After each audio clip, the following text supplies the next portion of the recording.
Hello everyone, it's me, Satya here, coming to you from the Goddess Touch Wellness Center, and I thank you so much for joining me for my third video blog.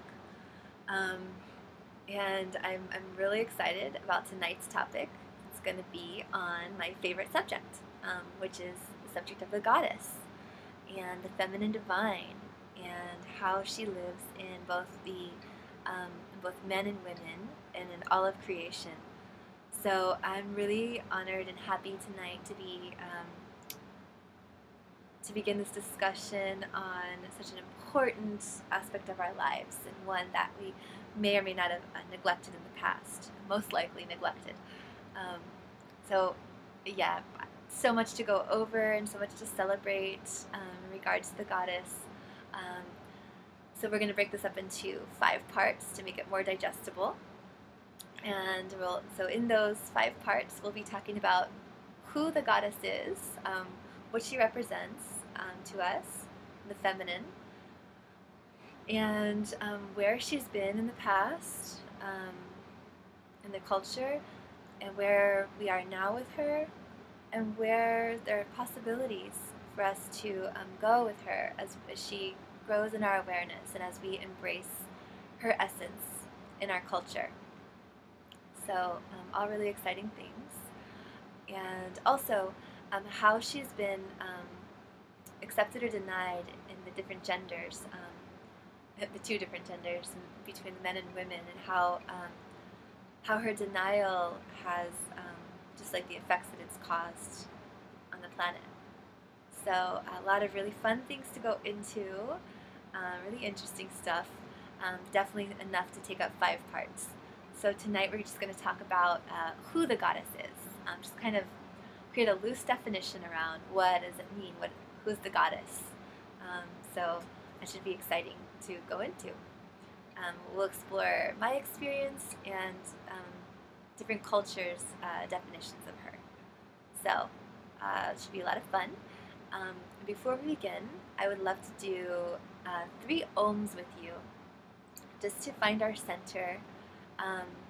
And to kind of harmonize us together, clear me as a channel of divine wisdom and you as a receiver, and it'll be awesome. And if you haven't ohmed before and you don't know what I just said, just maybe try it and see how it feels to you. Let it be an experiential thing before knocking it. Maybe just try it. I think that'd be a good idea. Alright, so we're going to come to a seated position, and kind of an Indian style seated position. And if just sitting that way on your floor isn't comfortable, maybe get a block or a blanket for support. Okay? And from here, we're going to root down through our sit bones. Okay? So root down, send your energy down into Mother Earth. Okay? And from there, then you can rise through the spine. So sit rooted and rise up through the spine, get length, and feel how that clears your breathing passageway. Naturally, it makes sense because things are able to flow better as we sit straight and sit with intention. So just kind of feel that in your body. And we'll bring our palms to heart center, and we're going to take the 3 ohms together. So we'll inhale, and on the exhale, we'll ohm. All right, so let's inhale.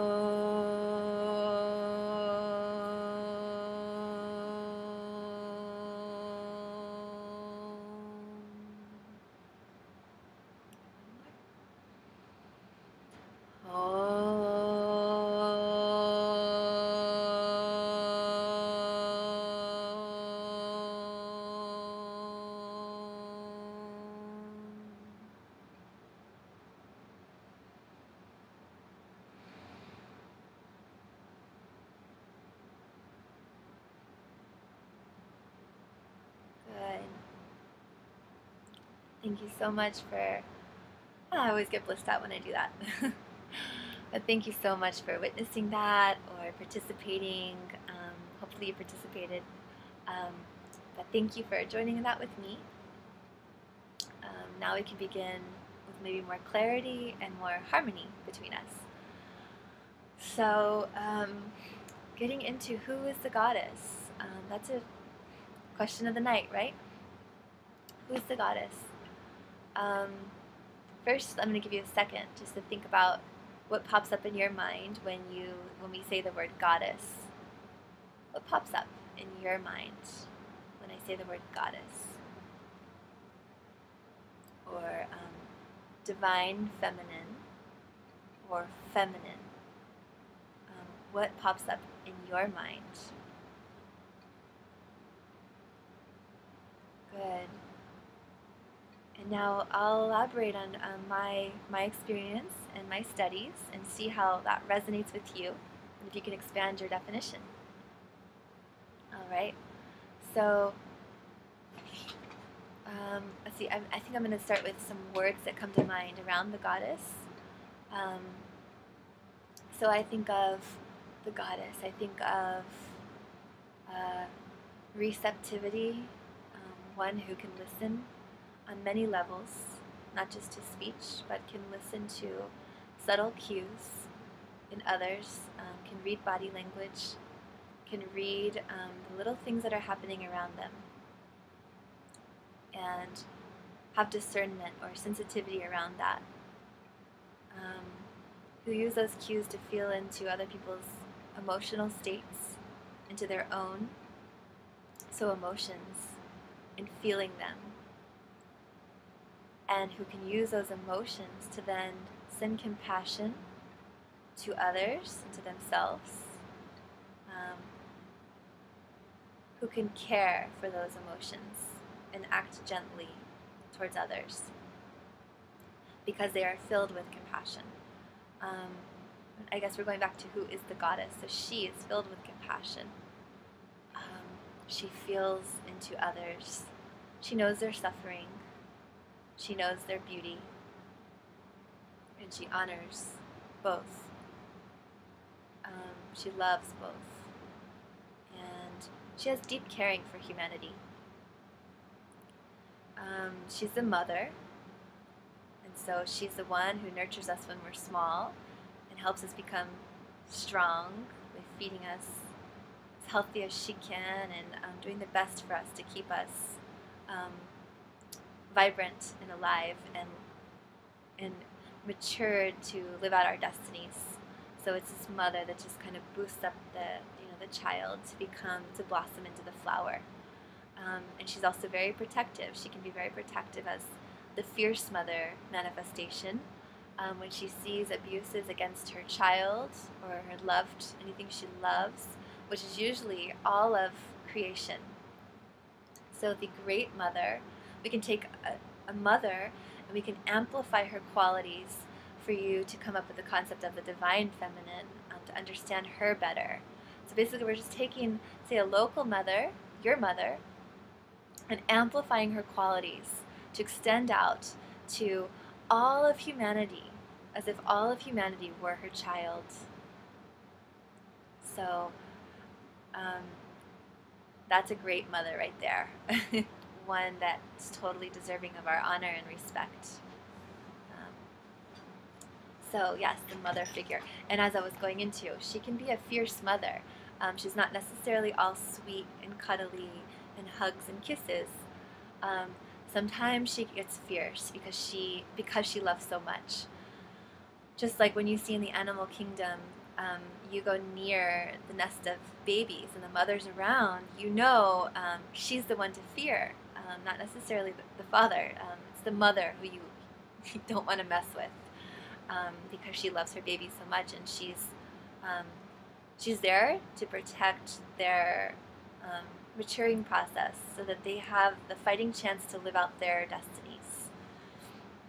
And same with human mothers, and same with the great mother.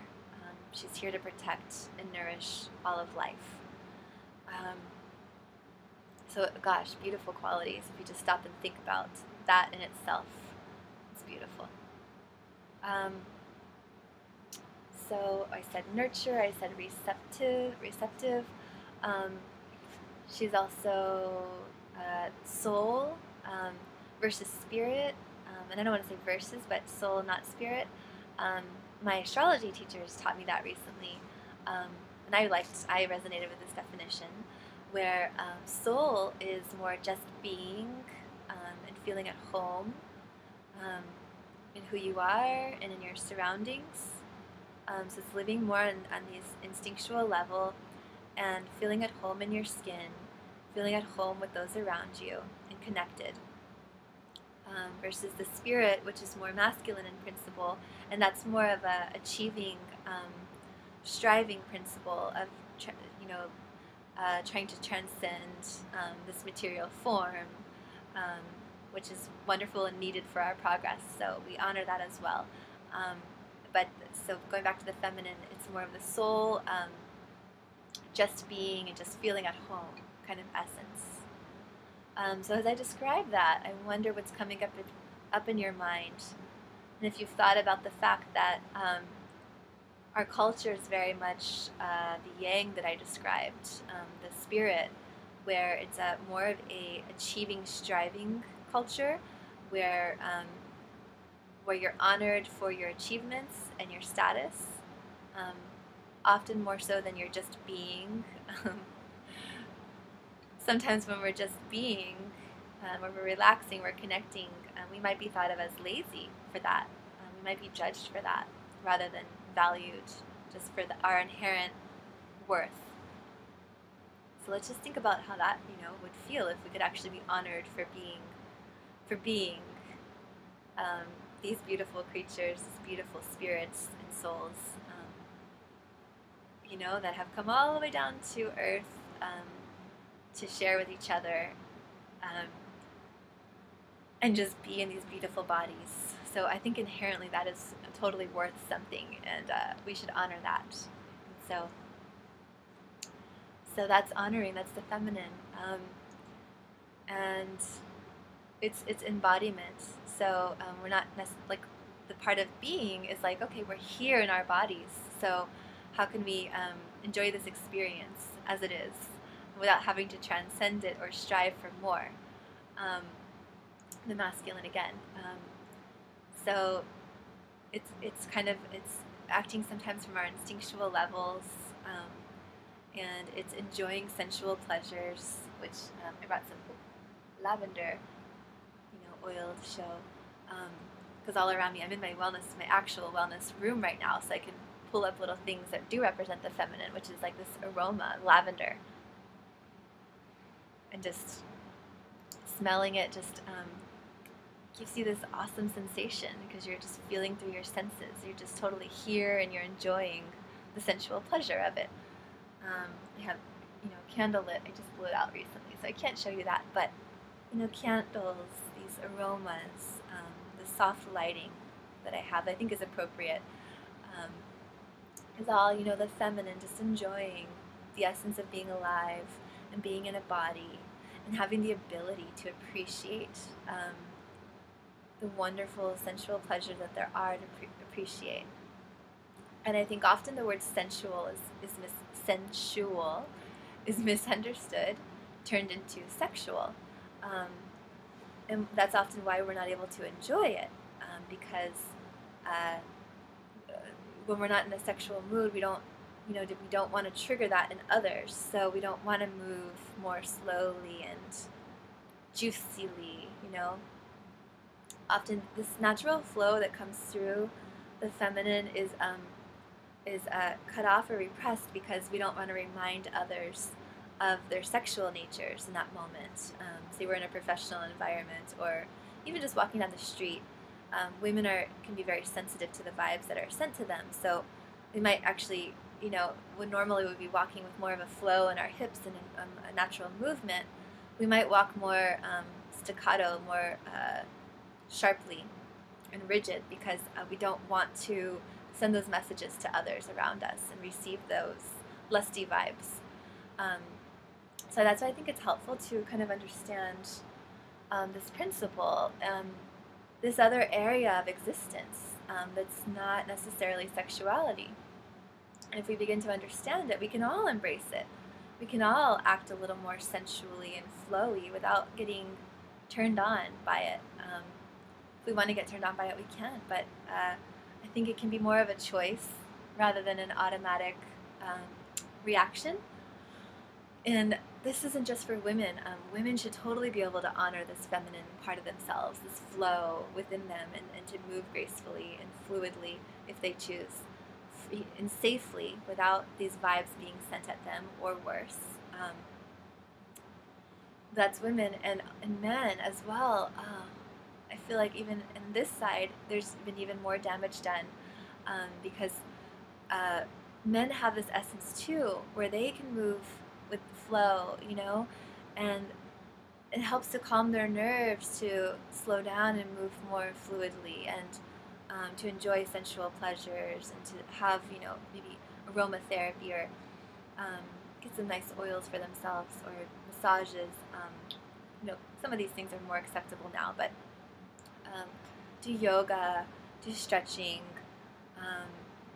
become intimate with their partner, as in like looking in each other's eyes and going deeper, you know, into the great mystery that we all contain, and can show to each other through exploration. So, you know, some of these things, and then exploring their own emotional natures, which is so important to our health. These things have been denied from the masculine, and I feel really bad about that, because it's been, you know, it's like fragmenting their beings, your beings as men, and I feel really sad that that's happened. So hopefully, you know, we're getting back. When I say that the goddess and the feminine is emerging, I mean that, you know, she's coming forth now in our awareness to be honored once again and celebrated, and not something to run away from, as we all kind of all have in one way or another, but especially men, not wanting to be compared to her, wanting to hold their masculine ground. And there's been a lot of pressure on you guys to do so, in our culture especially. In our American culture, there's been a lot of, you know, homophobia, to be honest, and for some reason, men have been terrified to be considered anywhere near feminine. And so they'll do everything they can to resist that restful part of their nature, the feminine part of their nature, which is a part of all men. And they'll keep going and going. When they're tired, you know, they'll keep pushing, drinking coffee to get more energy instead of taking a nap or slowing down, or enjoying other restful activities besides watching TV, or other socially acceptable avenues. You know, sometimes they will relate this rest to laziness or the feminine. And, you know, things like yin yoga, where you're stretching slowly and you're just in touch with your breath and your movements, which really calm down the nervous system. Men have been cut off from, because it feels feminine to them. So, you know, just, I guess I'm going into already what's happened to the genders in our culture, because it just popped in my mind, but probably for good reason.